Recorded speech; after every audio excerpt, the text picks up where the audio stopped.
புது சிருஷ்டியின் குடும்பமும் கடமைகளும். Reprint number 3067, பக்கம் 216. தலைப்பு: என் மகனாகிய அப்சலோமே, என் மகனே. ஆதார வசன பகுதி 2 சாமுவேல் 18ஆம் அதிகாரம் 24 முதல் 33 வரை. மூடபுத்திரன் தன் பிதாவுக்கு சலிப்பும் தன்னை பெற்றவர்களுக்கு கசப்புமானவன். நீதிமொழிகள் 17ஆம் அதிகாரம் 25ஆம் வசனம். தன் மகனுக்காக ராஜா கொண்டிருந்த அன்பானது சரியான நேரத்தில் எடுக்க வேண்டிய மிக ஏற்ற நடைமுறை வழியினை எடுத்துக்கொள்ளாமல் இருந்தது என்பது வருத்தமான காரியமாகும். இவர் ஞானமுள்ள தகப்பனாய் இருப்பதை விட செல்லம் கொடுக்கும் தகப்பனாக இருந்து விட்டார். இந்த இளைஞனின் இயல்பான திறமைகளின் மினுக்கும் பகட்டும் ஜனங்களை மாத்திரம் வசீகரிக்காமல் அவரது தகப்பனையும் வசீகரித்துள்ளது என்பது உறுதியே. இதனால் அவன் விரும்பின அனைத்தையும் பெற்றுக்கொண்டவனாயிருந்தான். மேலும் கர்த்தருக்கு பயப்படுதலே ஞானத்தின் ஆரம்பம் என்றும், ஞானம் சுட்டி காண்பித்திடும் இப்பாதையில் மாத்திரமே உண்மையான ஐஸ்வர்யம் கண்டடையப்பட முடியும் என்றும், தான் கற்றுக்கொண்ட விலையேற பெற்ற படிப்பினைகளை ராஜா தன் குமாரனுடைய விஷயத்தில் செயல்படுத்திட தவறிவிட்டார்.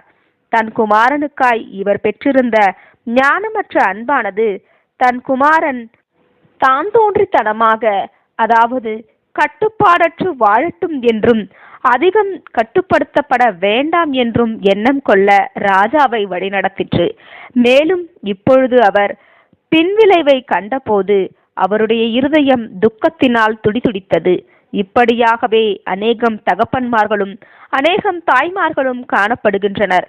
இவர்கள் கர்த்தருக்குரியவர்களாக உண்மையில் இருப்பினும் வேதனையான அனுபவங்கள் வாயிலாக கர்த்தர் தங்களுக்கு கற்பித்து தந்ததான படிப்பினைகளை தங்கள் பிள்ளைகள் விஷயத்தில் செயல்படுத்த தவறி போகிறவர்களாக இருக்கின்றனர்.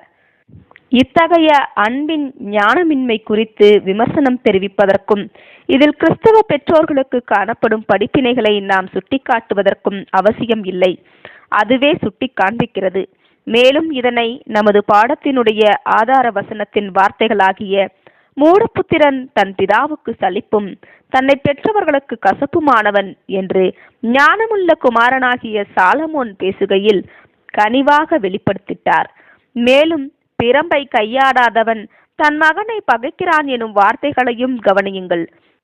நடைமுறை சார்ந்த கண்ணோட்டத்தின்படி பார்க்கையில் மேலோட்டமாய் கவனிக்கிறவனுக்கு காரியமானது எப்படித்தான் காட்சியளித்திட்டாலும் ஞானத்தின் சாரமானது பிள்ளையானவன் நடக்க வேண்டிய வழியிலே அவனை நடத்து, அவன் முதிர் வயதிலும் அதை விடாதிருப்பான். நீதிமொழிகள் 22ஆம் அதிகாரம் 6ஆம் வசனம் எனும் அவரின் கண்டுபிடிப்பிலேயே அடங்கியுள்ளது. தங்கள் பிள்ளைகளை ஒன்றில் சரியான வழியில் அல்லது தவறான வழியில் நடப்பிப்பவர்கள் எதிர்காலத்திற்கான சந்தோஷங்களை அல்லது வருத்தங்களை தங்களுக்காகவே வித்திட்டு கொள்ளுகிறார்கள் எனும் உண்மையானது பெற்றோர்களினால் முழுமையாக புரிந்து கொள்ளப்படாததாக தெரிகிறது.